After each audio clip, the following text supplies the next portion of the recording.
तो बात करें दो सीरीज की, अनदेखी और मर्डर एट माहिम की। तो सबसे पहले बात करेंगे मर्डर एट माहिम की, और मैं कहूँगा बहुत शानदार सीरीज थी है। और कुछ रिव्यूअर्स इसके सिर्फ इसलिए बैंड बजा रहे हैं क्योंकि ये सीरीज डिस्कस करती है LGBTQ सोसाइटी के बारे में।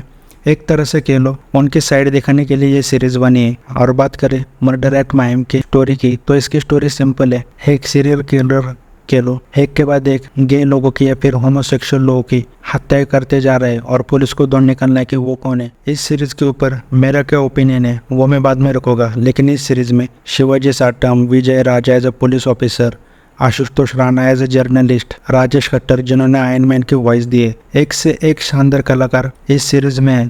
मतलब टॉप नॉच परफॉर्मर्स इस सीरीज में देखने को मिलते हैं। और खास करके विजय राज जिन्होंने कौवा बिरयानी ज़्यादातर कॉमेडी रोल्स किए और उनके लिए वो पॉपुलर है। उनकी ये साइड भी देखने को मिलते हैं जिसमें पता चलता है कि उनका पोटेंशियल अच्छे तरीके से डायरेक्टर यूज़ नहीं कर पाए। मतलब मैंने साउथ की सीरीज में उनको एज ए विलन देखा और यहाँ पर भी उनका सीरियस रोल है जिसको उन्होंने बहुत बड़े तरीके से निभाया। ये कह लो उनको कॉमेडी रोल्स में स्टेरियोटाइप किया गया था। और आशुतोष राणा और विजय राज इन दोनों ने ये पूरी सीरीज कैरी कर ली है, ये समझ लो। बाकी जो साइड कैरेक्टर्स भी है यानी सपोर्टिंग एक्टर्स, उनका भी परफॉर्मेंस बहुत अच्छा है। ये कह लो परफॉर्मेंस, स्क्रीन प्ले और स्टोरी तीनों चीज़ें परफेक्ट बैठी है। और जैसे मैंने कहा कुछ रिव्यूअर्स इसके सिर्फ इसलिए बैंड बजा रहे हैं क्योंकि ये सीरीज डिस्कस करते हैं LGBTQ सोसाइटी के बारे में। हाँ, तो मैं कहूँगा ये सीरीज उसको अच्छे तरीके से दिखाती है। और एक दो सीन में कहूँगा जहाँ लगता है कि अभी फोर्सफुली अपनी बात डाल रहे हैं। मतलब ऐसा देखा है कि पूरी दुनिया इनके खिलाफ है, तो ऐसा भी नहीं है। इनफैक्ट मैं देखता हूँ जितने आजू बाजू में काफ़ी लोग सपोर्टिव भी होते हैं। और दूसरी चीज़,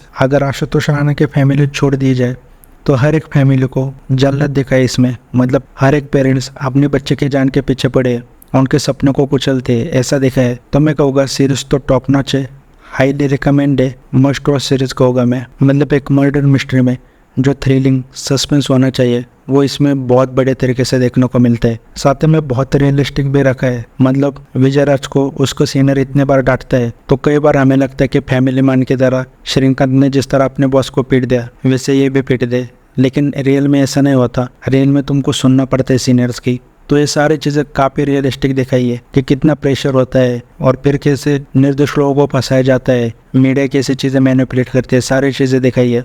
मैं बस यही कहूँगा कि सीरीज़ को सीरीज़ की तरह ही देखो, एंटरटेनमेंट की तरह ही देखो। और बच्चों से कहूँगा कि ज़्यादा इन चीज़ों से इन्फ्लुएंस ना हो, क्योंकि मैं आजकल देखता हूँ नेटफ्लिक्स हो या फिर क्योंकि मैं आजकल देखता हूँ काफ़ी सारी OTT सीरीज़ में भी यही दिखा रहे हैं। क्योंकि मैं देखता हूँ आजकल काफ़ी सारी OTT सीरीज़ में यही दिखाते हैं कि पेरेंट्स बच्चों के जान के पीछे बढ़े। और अब बात करो अनदेखी सीरीज़ की, तो मैं कहूँगा one of the most underrated series. क्योंकि स्कैम 1992, सेकर गेम्स, पाताल लोक, ये जितनी भी सीरीज़ ले लो ये काफ़ी जगह जगह पहुंची है। वहीं पर अनदेखी मुझे लगता है गिने चुने लोगों ने ही देखी होगी। और इसका पहला सीजन तो बहुत शानदार था। कहानी बता देता हूँ तो इसकी कहानी यही है कि आटवाल फैमिली है जो हिमाचल में उनका बहुत बड़ा एम्पायर है, बहुत अमीर फैमिली है, वहाँ की ड्रग्स का एम्पायर भी है। तो इसमें एक है रिंकू कैरेक्टर जो इस सीरीज़ का हीरो कह लो या फिर विलन कह लो। उसके पापा एक दिन एक बार डांसर को मार डालते हैं। वहाँ पर शादी चल रही होती है और शादी की जो तैयारी कर रहे होते हैं उसमें से एक उनका टीम प्लेयर इनकी वीडियो निकाल लेता है। और रिंकू फिर कैसे कई जान लेता है, कैसे पुलिस को चकमा देता है, क्या क्या पेतरा आजमाता है अपने पापा को बचाने के लिए, ये सारी सीरीज में देखने को मिलेगा। और उसमें फैमिली पॉलिटिक्स और रिंकू और एक पुलिस ऑफिसर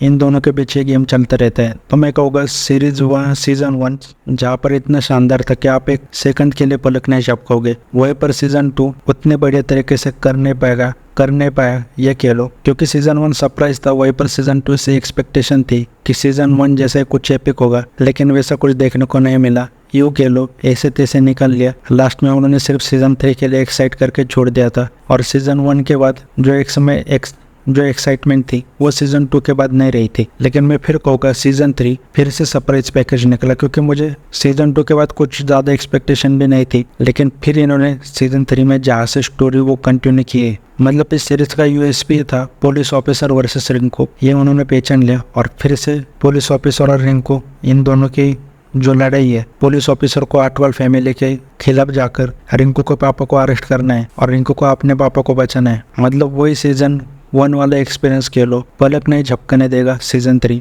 और परफॉर्मेंस की बात करूँ तो भाई सभी के परफॉर्मेंस तो अच्छे है, लेकिन खास करके जो रिंकू के पापा बने उस बंदे का परफॉर्मेंस मैं कहूँगा बहुत बढ़िया है। मतलब सीजन 3 आ चुके हैं अब तक और बंदे ने कैरेक्टर मेंटेन करके रखा है, वही हरामी कैरेक्टर। तो दोनों सीरीज हाईली रिकमेंड है, जरूर देखना।